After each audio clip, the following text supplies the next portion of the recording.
Welcome back to another video, and today we got episode 7 of NBA Playoff Watch. And what we do every single episode, we take a look at the Eastern Conference standings, we take a look at the Western Conference standings, talk a little bit about each team, and then at the end, we put all the teams into a playoff bracket with the plan, everything, all 10 teams, and we make our picks if the season were to end today. We do this typically every Thursday. Today it's coming out on Friday, but usually every Thursday, every single week. Not only do we do NBA content, we do college basketball on Mondays, college football on Tuesdays, NFL on Wednesdays, and then we also do MLB content when that season is going. So if any of that interests you, make sure you subscribe to the channel if you're new. We're trying to hit 200 subs by the end of the month. We're trying to hit 1,000 by the end of the year, and we're getting pretty close on our end of the month goal. We're getting really close. The end of the month though is coming soon, so if you could help us out to hit that goal, it would be greatly appreciated. It takes 2 seconds. It's free. Just go down there, subscribe. With all that being said, let's go ahead and get into the Eastern Conference. So starting at the top, the Cavs still at the top, and man, it's really remarkable what they've done. Nobody expected the Cavs to be at this point the top seed in the East. I think everyone figured it would be the team in second, which is the Celtics. To kind of run away with the East once again. But the Cavs, man, 36-7. They're playing great basketball. Donovan Mitchell leading the charge, and they're just a great team. I mean, overall, it's really that simple. I believe they have the best point differential. No, second best point differential in the league. They're 7-3 in their last 10. They're playing amazing. As always. The Celtics right there behind them. You could argue the Celtics are maybe more trustworthy. Maybe, if I had to pick who I think could get out of the East, like odds-wise, I might still give the edge to the Celtics just because I've seen them do it.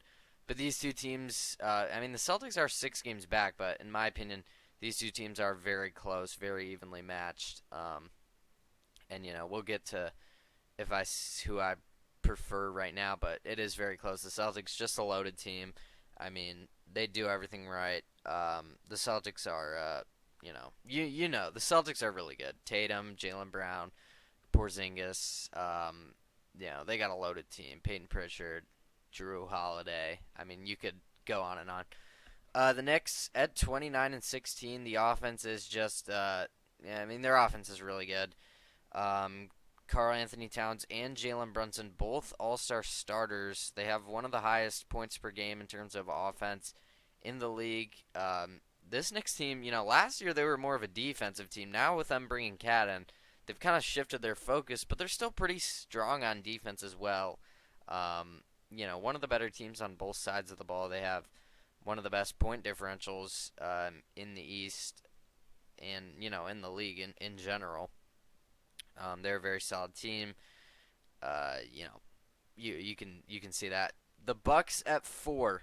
The Bucks started off the season really rough. They were, I think, at one point like almost last in the East. Now they're all the way up back to 4, kind of where they belong, at least in my opinion. But yeah, when Giannis is averaging 31, 12, and 6, Dame is averaging 25, 5, and 7. It's pretty hard not to succeed. Chris Middleton's, getting back into the swing of things. He's played 18 games this season, so he's getting healthier, it looks like. And yeah, the team's just really, all coming together. After their slow start, they figured it out. They're sitting at the 4 seed in the East right now, and honestly, I probably would say they are the 4th best team in the East right now, just looking at the roster, so I think this fits them pretty well. The Pacers up at the 5 seed.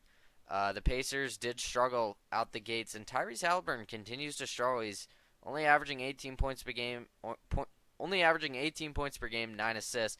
Although those assists and points numbers, I believe, have gone up since I last looked. So that's promising. Hopefully, he can get back to his last season form because he was so good in last season. But Benedict Mathurin's been really good. Miles Turner, Andrew Nembhard. They've had a lot of guys off the bench step up, and they are once again one of the best offenses in the league. They're averaging 115 points per game as a team. That's very good. Defensively, it could be better, but this team was never good defensively. Last year they were the best offense in the league, one of the worst defensively. Now they've gotten a little bit worse offensively. I'd say gotten a little bit better defensively. So maybe they're starting to round things out. But yeah, they don't really go in transition as much as they did last year, which is kind of weird to me because last year that was their bread and butter. That was their strength. Um, but they're 24-20. They got the 5 seed in the East, and I same thing I said about the Bucks. I'd probably say that up to this point, they're the 5th best team. Now the Magic, I could make an argument, are better when healthy. Same with even like teams like the Sixers. Even I know they're way out of the picture right now, but when the Sixers are fully healthy, I mean, who would you take? Who would you rather have, the Pacers or the you know what I mean? That one's a little different. But the Magic when they're healthy, I'd probably take over the Pacers. They're only 2 games back. The Pistons, wow, the 6th seed in the East. Who would have thought this? The Pistons really just came back. They're above 500. That is just a great thing to see if you're a Pistons fan. Cade Cunningham is going to be an All-Star this year. He's been amazing. Some are saying he even should have been an All-Star starter. I don't know about that, but he has been very good. Jaden Ivey's been amazing. Malik Beasley, Tobias Harris, Jalen Duren. They have a very young team, looking very promising right now at the 6th seed. The Magic have been dealing with quite a bit of injuries with, Paolo being out, Franz Wagner, Jalen Suggs now. And, yeah, I mean, it obviously sucks. Their whole team's been injured. They're still 23-23. They're still the 7th seed. When this team gets healthy, they're going to be a scared team. They were the 3 seed in the East, by the way, with no Paolo for a long time. And then they stayed at the 3 seed. Or they might have dropped down to like the 5 seed when they lost Franz Wagner. Um, this is a really good Magic team. They're very deep. They play very good defense. Very good defense. One of the best defensive teams in the league. But yeah, I mean it sucks when you're dealing with these injuries. The offense has definitely taken a toll. They have one of the lowest offensive points per game in the league. Maybe the lowest, actually. I want to look at this. They might have the lowest offensive. Yeah, they do, and it's by a pretty decent amount. The next closest team is the Brooklyn Nets. So that's not great, but their defense is elite. I mean, best defense in the league. Maybe they're right now they're tied for the best defense in the league. With the Thunder, but you know how good the Thunder are. The Hawks, kind of the complete opposite. They're a very high-powered offensive team. They move the ball around. Trae Young.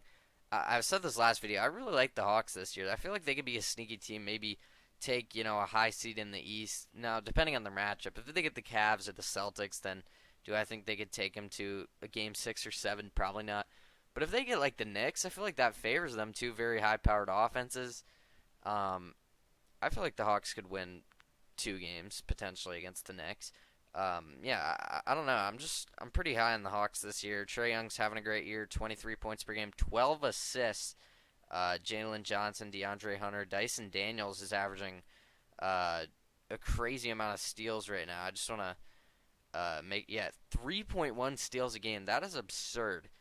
He's playing great defense, and he's averaging 14 a game. He's been a really good piece for them. The Hawks are actually a pretty good team, but they're only in the play-in, although only a game out right now. The Heat, all the Jimmy Butler drama, there's not much to say here. Tyler Hero's been amazing. Jimmy Butler hasn't really played much recently because he's doing all his trade stuff, trade rumors. Sounds like he's going to the Suns, but maybe not. The Heat just suspended him again. I don't know. Without Jimmy Butler, the Heat aren't very much of a threat in my eyes. Obviously, you could argue they are because Spoelstra is maybe the best coach in the league, but I don't know. With no Jimmy Butler, this team doesn't scare me a lot, and it sounds like he is going to be going to the Suns sooner rather than later. My team, the Bulls, at the 10 seed. I mean, they're honestly, would I be surprised if they drop out of the play? No, they're not playing great. Zach LaVine's been playing pretty good. But, I wouldn't be surprised if they make some moves at the trade deadline. Kind of been saying this all year. I mean, maybe they keep everyone, but I don't know. I mean, I don't see the benefit in keeping everyone at this point if you're just going to be a 9 or 10 seed every year. You know, people, myself included, they want to see a really good Bulls team. They want to see the Bulls get back to where they were with Derrick Rose, that team, and obviously where Jordan was. But one step at a time, and you got to rebuild here. I think it is coming soon, but you never know with this front office. They do weird things all the time. The 76ers at 15 and 27. This is another team riddled with injuries. They're getting a little more healthy right now. But Embiid's only played 13 games. Jared McCain's out for the year now. He was having a great rookie year. Kelly Oubre's been solid. He's played the majority of their games. Tyrese Maxey's back, and he's averaging 26 a game. But yeah, this team just cannot stay on the court. When they do get healthy, I guess I should say if they get healthy, then are they, better than the Bulls, better than the Heat, better than even maybe the Hawks, the Magic, the Pistons? Probably. But that's a matter of if they can get healthy. Now, could I see the Sixers getting up to like the 8 seed, 9 seed this year? Probably. I mean, they're only, 5 games back of the Heat right now. And if the Heat do move on from Jimmy Butler, then I don't see them trending upwards. Then we kind of get to a tier of just, the Nets, Hornets, Raptors. At this point in the year, they know their season's done. They're just trying to get a draft pick. I mean, we saw the Nets do this when they traded Dennis Schroeder because he was winning them too many games. Now in Golden State, he really hasn't done anything. The Hornets have actually been playing pretty solid. LaMelo Ball, people were mad he wasn't an all-star starter. And I could see why. He won the fan vote, and what was it, like all 3 rounds? Kind of crazy that he wasn't a starter. In my eyes, they picked Jalen Brunson and Donovan Mitchell over him. I don't know. I probably would have given it to LaMelo, but I understand why. Jalen Brunson and Donovan Mitchell are on 2 of the top 3 teams in the East. But the Hornets did just lose Brandon Miller for the year. He was having a great second year. That's a huge loss for them. He was averaging 21 points per game, 5 rebounds, 4 assists. He was having a great year. But it looks like the Hornets this is going to be another pretty bad year for them. And then the Wizards at the bottom, worst team in the league, 6 and 37, just an absolute train wreck. Moving on to the far better conference, we're going to the West, and the West is always just switching around. I feel like the East, there's always like one team that moves up a spot or down a spot. With the West, every time I update this, there's 7 teams that are jumping around. Teams moving up, teams falling 5 spots down. It's crazy. But since we last did this, the top 4 have stayed in the same order. The Thunder are clearly the best team in the West in my eyes. I mean, you could argue best team in the league. The Cavs and Celtics, I would say, are right there. But you could definitely argue that. I wouldn't have a problem with that at all. They may have the MVP on their team in SGA. Now, we'll see if Jokic has anything to say about it. But that MVP race is just ridiculous. And keep in mind, the Thunder have been without Hartenstein for a whole lot of time. Now they're without Chet. He's been out for a while. When this team is full strength, I mean, they're 36 and 8, and they haven't been at full strength once this year. That is crazy. This team is looking scary. The Rockets continue to sit at the 2 seed, and surprisingly, I mean, they're at the 2 seed in the West. I don't hear anything about this team ever. Jalen Green's averaging 21 points per game. Alfred Sengun averaging 19. I don't know what it. I mean, maybe I couldn't tell you. I don't hear any news, any updates about this team. But they're winning games. They're 7-3 in their last 10. Good for the Rockets staying up this high in the standings. The Grizzlies, as of right now, have the fourth highest point differential in the league. Their offense is ridiculous. I believe they have the best offense in the league this year. Yeah, they do. Their offense has been amazing. Their defense is very solid, led by Jaren Jackson Jr. This is a really good Grizzlies team. By the end of the year, I wouldn't be surprised if they finish as the 2 seed. Jaren Jackson Jr. averaging 22, Ja Morant averaging 21, Desmond Bane averaging 18. This is a very well-rounded. Those top 3 guys are very solid. This team scores a lot of points. The Grizzlies are doing really well for themselves. The Nuggets at the 4 seed. Jokic, man. 30 points per game, 13 rebounds, 10 assists. He's averaging a 30-point triple-double with 13 rebounds. Um, also 2 steals. Also, I don't know if this is true anymore, but this was earlier in the season. When he's on the court, the Nuggets have the best offensive rating in NBA history. When he's off the court, they have the worst. Just think about that. When he is on the court, they have the best offensive rating in NBA history, and when he is off the court, the Nuggets have the worst offensive rating in history. I know the advanced stats are always super high in Jokic, but I mean, Jokic has already won 3 MVPs. He maybe should have 4, and you could argue. I mean, I wouldn't disagree. Jokic is the best player in the league. He probably should be getting his 5th this year. Now he only has 3. The reason I'm saying he might should have had 4 is Embiid won it that one year. Those two were very close. But some say Embiid won because voter fatigue. And that might be the reason why they give the MVP to Shea this year. Now, that doesn't mean Shea's not deserving. He is uh, very deserving. In any other year, he would be the MVP. But yeah, Jokic is just always in this conversation, but he is the best player in the league. Besides that, for the Nuggets, I do worry about this team. But Jokic is so good; they're winning plenty of games, and they're at the 4 seed right now, only at 1.5 game back of the 2 seed. The 5 seed is the Lakers. Now we get into the very, clustered territory. Everything from 5 all the way down to even 12. Only 4 games separate them. That is crazy to me. This group of teams seems like it's always shifting. The top 4 have stayed relatively the same throughout this whole year, but 5 through 12, man, these teams just jump around all the time. Starting off with the Lakers, the first of the 2 LA teams here back to back. LeBron's doing his thing still. Anthony Davis is averaging 26 points per game. He's having a very quietly good season. 26 a game, 12 rebounds, 3.5 assists. LeBron's averaging 24. Austin Reeves has really stepped it up this year. He's been amazing. Rui Hachimura has been good. Dalton Connect. It seems like since they've moved on from D'Angelo Russell, they've been playing better. So that's a good sign if you're a Lakers fan. They're 6-4 in their last 10. The Clippers, James Harden, very quietly having a very good season. 21 a game, 8 assists, 6 rebounds. Norman Powell's averaging 24. And Kawhi is now back. Now, he has started off a little slow, but I did expect that. He hasn't played basketball in a very long time. But the Clippers, without Kawhi, have been doing, they've been in the play-in this whole year. And now with Kawhi, they've jumped up into the 6th seed. So the Clippers, still a competitive team, and I don't think anybody expected this. A lot of people thought they would be a non-postseason team. I don't think I had them in there. But hey, they're proving everyone wrong. They're 25-19 at this point.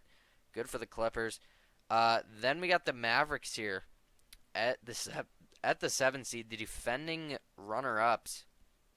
Now Luka's missed a lot of games. Kyrie Irving has been pretty consistent. He's averaging 25 a game. Luka's averaging 28 a game, but he's only played 22 of their 45 games. He's now ineligible for postseason awards, that MVP, NBA first team, all that stuff. Yeah, he probably would have been an all-star starter if not probably. He would have been an all-star starter if he didn't get injured. Now without him, the Mavericks are taking kind of a bit of a fall. I think when he comes back, they should be fine. But Kyrie Irving, since Luka has been out, has stepped up, his play. The Timberwolves at 23-21, at the 8th seed. This team made it to the Western Conference Finals last year. Anthony Edwards has, been very good this year. 26 a game, 6 rebounds, 4 assists. But the offense has definitely taken a toll since trading Cat, and I said it at the time, I just didn't understand the move. But here we are, they're 23-21, and the Knicks are 29-16. So maybe that tells you who won the trade. I mean, it was an even trade, I would say. But I just didn't understand it from both teams. I understand it more now from the Knicks part. They got the best player in the deal. Their offense has gotten a whole lot better. The Timberwolves, though, the defense, I guess, has gotten better, but the offense has gotten worse. They're only 2 games out of the 5 seed, though. Definitely, room to jump. And, I mean, they're only, 6 games out from the 3 seed, so there's definitely room for them to get back in if they get on a little bit of a hot streak. The Kings, I said this last week, or not last week, last video. I do worry about their offense just because they don't really shoot a lot of threes. They shoot a lot of mid range, and we knew this with getting DeRozan, but De'Aaron Fox and DeRozan are kind of very similar players in terms of their shot selection. So they don't shoot a lot of threes, which is weird because they have Kevin Huerter, Harrison Barnes, what's the other guy's name? Keegan Murray. Actually, I don't think they have Harrison Barnes anymore. I think he is on is he on the Pistons? Um, I don't think the Kings have him anymore. Maybe I'm making that up. Maybe they do still have him, but I don't think they do. Who's Harrison Barnes play for now? Um, oh, it was the Spurs. For some reason, my brain just told me to check the Spurs. Yeah, he's on the Spurs. I don't know. Well, he was on the Kings last year. Anyways, um, yeah, the Kings just I don't know. I just don't like how the offense really. I mean, they have a lot of guys who can score. They have De'Aaron Fox, DeRozan, Sabonis, Malik Monk, Keegan Murray, uh, Kevin Herter. All those guys can score 30 on any given night. It's just kind of how it all fits together. I'm not really a fan of. The Suns at the 10 seed. They were the 5 seed two videos ago. Then they dropped to the 12 seed last video. Now they're back up to the 10. We'll see what happens with Bradley Beal and Jimmy Butler if that trade goes through, which honestly at this point I wouldn't be surprised if it did. I mean, that's what everyone's saying. But Kevin Durant and Devin Booker have been amazing once again. Besides them, though, I don't know. Tyus Jones has made the offense a little bit more flow a little bit better, at least. Grayson Allen's been solid. Um, but, we'll see what happens when they get Jimmy Butler. Will that make this team better? Actually, I don't know. We'll see. The Warriors at the 11 seed started off the season so well. Now they've kind of gotten back to reality. They're 22 and 22. Steph Curry is doing all that he can. I thought for a second they might try to get Jimmy Butler. It doesn't look like it now. Maybe they go out and get like a Zach LaVine, but I don't know. The Warriors, could they get into the play-in? Sure. Will they, make a run in the playoffs? Probably not. I mean, you can never count out Steph Curry. I understand that. Andrew Wiggins is averaging 17 a game. Kuminga is averaging 17 as well. Buddy Hield, when he got to Golden State, he started off so well. Now he's down to 12 points per game. Yeah, the Warriors are just on a downward trend. It's not looking good. The Spurs were in the play-in last video. Now they're back to the 12 seed. Wembanyama, by the way, he's going to be a problem. He already is a problem. He's going to be insane. And not even that long. Like maybe next year, he might win MVP. I'm not even kidding. He is that good. He's averaging 25 points per game, 11 rebounds, four assists, 1 steal, and 4 blocks. I mean, Wembanyama is going to have a career. I mean, unless he gets injured, which hopefully he doesn't, because he is insane to watch. He's going to have a career where he gets like 10 Defensive Player of the Years. He's going to be. He already is. Maybe he probably already is the TPOI this year. He's only going to get better too. That's the crazy part. Stephen Castle is going in the dunk contest. Or sorry, I don't know why I said it like that. I knew it sounded weird coming out of my mouth. Stephon Castle is going to be in the dunk contest, so that's interesting. He's actually been pretty solid for them, rookie out of UConn. Harrison Barnes on the Spurs, not the Kings. Chris Paul is doing what he's good at now, passing the ball. He's averaging 9 points, 8 assists. That's what they brought him in to do. Devin Vassell, since he's came back, has been solid. He's averaging 17 a game. The Spurs team has a lot of pieces. I wouldn't be surprised if we see them make a trade here. Maybe not this year, but soon. They have a lot of guys that I feel like they could package together for one guy if they want to.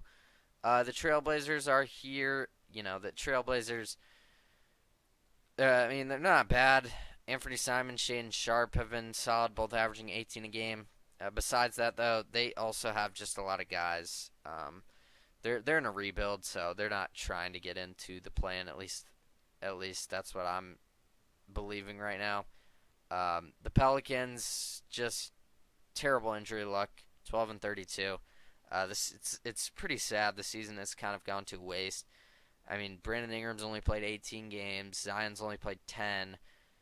Even C.J. McCollum has missed 11 games. Trey Murphy has missed 14 games. DeJounte Murray has missed 15 games. Jordan Hawkins hasn't even played. Herb Jones has missed 24 games. Jose Alvarado has missed 23 games. Yeah, this team, literally their top maybe 7 players have missed over 15 games. It's crazy.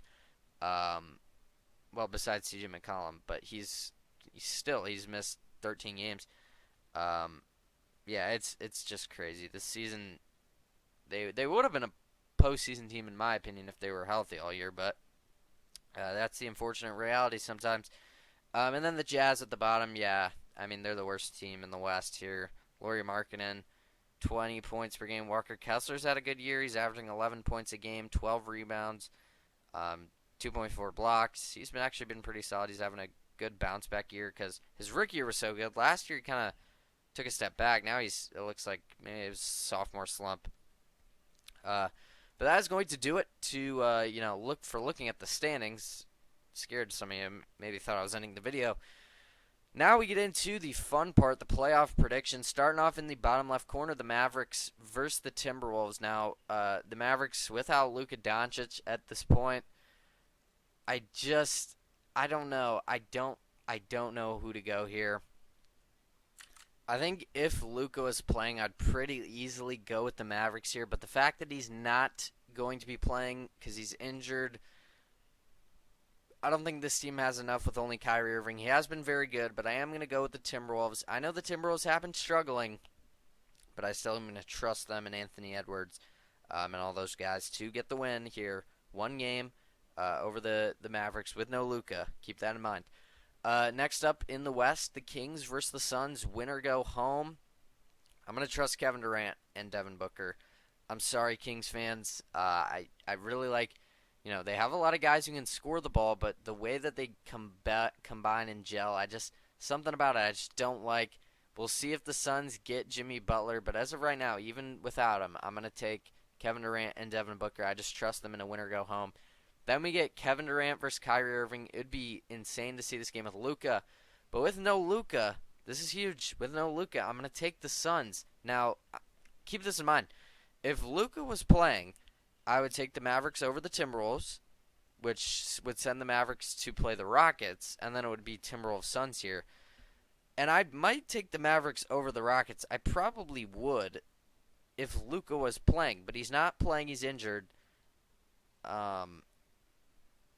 With that being said, I am going to have to eliminate the Mavericks. It pains me to do it, but without Luka, it's hard to get behind them. Moving on over to the Eastern Conference, the Magic and the Hawks. Even with the Magic dealing with so many injuries, I'm going to take them over the Hawks. I just think defense versus offense in the playoffs, usually defense wins. I think the Magic get them to play their style, and if the Hawks are in that type of game, I don't like their chances. So I'm going to take the Magic. The Heat versus the Bulls. I would love to go with the Bulls here. Because the Heat are dealing with so many rumors, so much drama with Jimmy Butler. But Spoelstra's just that good of a coach, and I don't trust the Bulls at all. I do think the Hawks would beat them though. I think the Hawks could just outscore them there. So that sends the Hawks to the first round of the playoffs. Moving back to the Western side of things, the Suns had a nice run in the play-in. They're running into the Thunder. Kevin Durant and Devin Booker maybe have something to say about it. I could see them winning 2, maybe even 3 games just because those guys are just so good. But I think the Thunder are overall the best all-around team in the league. Offensively, defensively. I said it coming into the season. They could be top 5 in both offense and defense. And I believe right now they're tied for number 1 in defense. And I think they're top 3 maybe in offense. So not only are they top 5 in both offense and defense, they're top 3. So that's pretty crazy in and of itself. The Thunder are they're just so good. The Nuggets versus the Lakers here in the 4 versus 5 game. We saw this I think, yeah, we saw this in the Western Conference Finals 2 years ago. And the Nuggets did win. I do like the Lakers, but I don't know. I just every time these teams play, it seems like the Nuggets win. There's something about the matchup. Jokic is obviously a problem here. I do worry about how far the Nuggets can make it with it just being pretty much only Jokic on offense. Um, but over the Lake, I think they get a win over the Lakers. Keep in mind, it's still JJ Redick's first year coaching. He has been pretty solid. I mean, he has the Lakers at the 5 seed. But I am going to trust Jokic and the Nuggets. The Grizzlies versus the Clippers. As much as I do like how the Clippers are playing, they're playing as a team. A lot of guys stepping up over there. The Grizzlies, as of right now, are the best offense in the league. And defensively, they have a DPOY candidate in Jaren Jackson Jr. They also have Marcus Smart, who I don't think has played very much this year. Um, but don't underestimate their defense. They also have Zach Edey, who's 7 foot tall, and he's a problem defensively as well. So they have a lot of guys who can actually play very good defense. And like I said, they are the best offense in the league right now. So I'm going to take the Grizzlies. Then the Rockets versus Timberwolves. Pains me to say this, but I am going to take the Timberwolves. I know they've been bad this year. I know. I just trust them more. We saw the Timberwolves make the Western Conference Finals last year. The Rockets are, a lot of these guys, it will be their first playoff series. I know they'll have the home court advantage, but honestly, I mean, is this ridiculous to say? I don't. Maybe it's just because I don't hear a lot about this Rockets team. I just don't feel like they're better than a lot of these teams in the West. I think, you could argue, like, I might even take, like, the Suns over them in a 7-game series. I would take the Mavericks, take the Timberwolves, take the Grizzlies, probably take the Lakers, probably take the Nuggets, definitely take the Thunder, maybe even the Clippers. I don't know. That one's a little close. I might even take the King. I don't know. I Probably not the Kings. I don't know. Again, maybe it's just because I'm not seeing a lot for this Rockets team, but I am gonna take the Timberwolves. I just trust them more. I trust their coaching. I trust Anthony Edwards to really lock in because we saw him do it last year. He beat Jokic, by the way, last year. Now it wasn't only him, but moving on over to the East. As much as I do like to praise the Hawks for no apparent reason at all, I'm gonna take the Cavs. Pretty easily. They're one of the best. Well, they are the best team in the league record-wise. The Bucks versus Pacers. This would be a very fun first-round series. Two pretty quality teams going head-to-head. I'm going to go ahead and take the team with the best player in the series, and probably the two best players in the series. I'm going to take the Bucks with Giannis and Dame. I don't see how the Pacers answer that. They're an offensive first team, and their offense has taken a step back from last year. I think the Bucks are just overall, better defensively for sure. More experienced, better, maybe not better coach, but Doc Rivers has been there before. I think the Bucks get it done in the first round. The Knicks versus Pistons. I love this Pistons team. I love the way they're playing, and it's so good to see them back, in the playoffs. Because last year, man, it was just ridiculous. I mean, they were the worst team of all time. But it is the Knicks. They're playing great. Karl Anthony Towns and Jalen Brunson, like I said, both all-star starters. They have so many guys over there who can, score, who play defense. Mikal Bridges, OG Anunoby, Josh Hart. I mean, this is a really good Knicks team. I'm going to take the Knicks.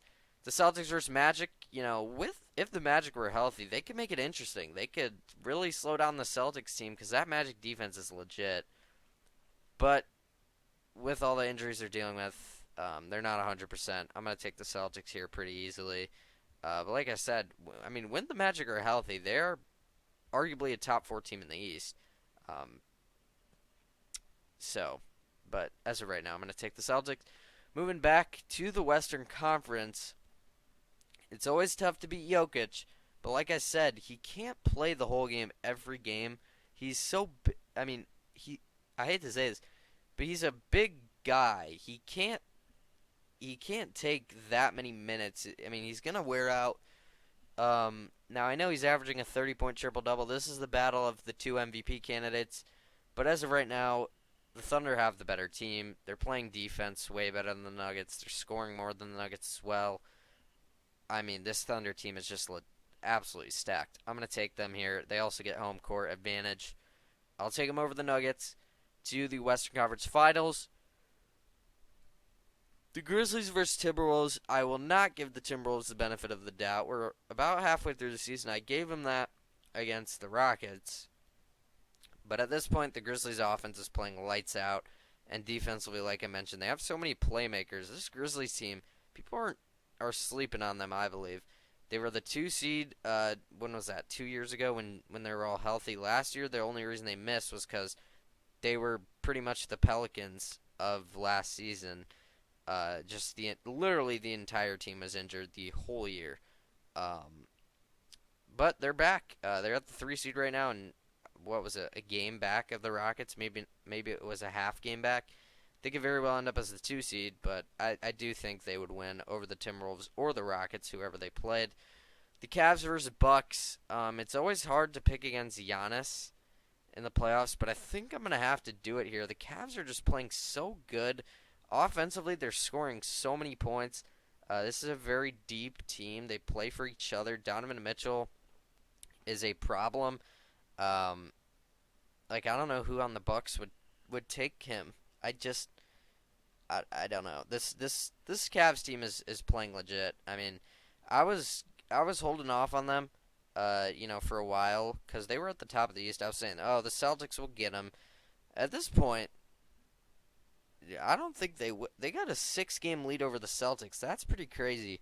They're 36-7, 21-2 at home. I mean, come on, this team is scary. I mean, the home court advantage alone, I think they get it done over the Bucks.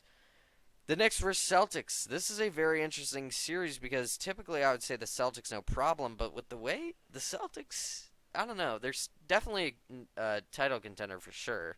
Not saying that, but they're 5-5 in their last 10. They're not as dominant as they were last season. With all that being said, I'm going to take the Celtics just because, I mean, they're the defending champs. It's hard for me to take the Knicks just knowing how Thibodeau plays in the playoffs. I mean, they start to wear down at the end of the season. But as of right now, Brunson, Cat, this whole team is playing amazing, so nothing against the Knicks here, but I am going to take the Celtics. They just have so many guys. I mean, they're one of the best teams in the league. I don't think anybody will disagree with that. And I do believe, as of right now, these 4 teams left, I had the same 4 last video. I think these 4 teams are playing like the 4 best teams in basketball right now. Now, you could argue the Knicks. You could argue the Nuggets. Maybe even, probably not the Bucks. But you could argue the Knicks, maybe the Nuggets. But I think these are the 4 best teams right now. Now, let's go to the West first. The Thunder versus Grizzlies. A battle of the best defense versus the best offense. I say this all the time. Defense matters more in playoffs. Not only that, I was giving the Grizzlies props for their defense. But when you got the best offense and the best defense going head-to-head, you got to look at the other side. The Thunder's offense is one of the best offenses in the league. The Grizzlies' defense, you can't say the same. They have a good defense, but you got to look at both sides here. I'm looking at one side of the matchup. You got to look at the other. The Thunder also have the home court. They also have the best player in the series. I'll take the Thunder for all those reasons. And we've seen this. I mean, they're 36-8. So I'm going to take the Thunder to the final. The Cavs versus the Celtics. This is the harder of the two to predict. I'm going to stick with the pick that I made the past couple weeks. I'm going to take the Cavs, but I don't feel great about it just because I trust the Celtics more, and I typically go with teams that I trust more. But, man, the Cavs are just so good. I don't like having 2 1 seeds because, sometimes it happens. But,